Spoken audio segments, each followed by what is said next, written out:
Welcome back, future criminologists.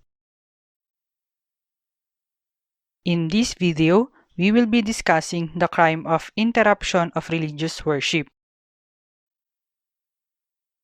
There are actually two crimes against religious worship which is under the crimes against the fundamental laws. First, interruption of religious worship. Second, offending the religious feelings. However, in this video, we will be discussing only the first one, interruption of religious worship. Interruption of religious worship. The crime of interruption of religious worship is governed by Article 132 of the Revised Penal Code. Under Article 132, the crime of interruption of religious worship is committed by any public officer or employee who shall prevent or disturb the ceremonies or manifestations of any religion.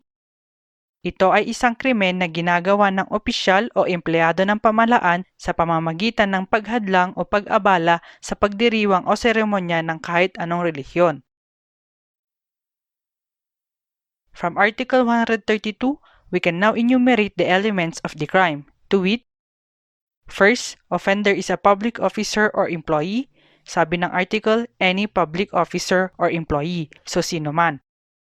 Second, religious ceremonies or manifestations of any religion are about to take place or are going on. Third, offender prevents or disturbs the same. What do we mean by manifestations or ceremonies? Manifestations or ceremonies refer to the rituals or rites or practices such as the holding of a mass or religious service, baptism and other sacraments, or prayer meetings. They may be unorthodox, such as crying, dancing, gyrating, or with the use of props. They extend to all kinds of worships, so long as these are not indecent or violative of laws or public morals. Included also are those performed outside of the church. What about any religion? The term any religion is broad enough to include not only the institutional religions, whether Christian or not. It does not, however, include cults.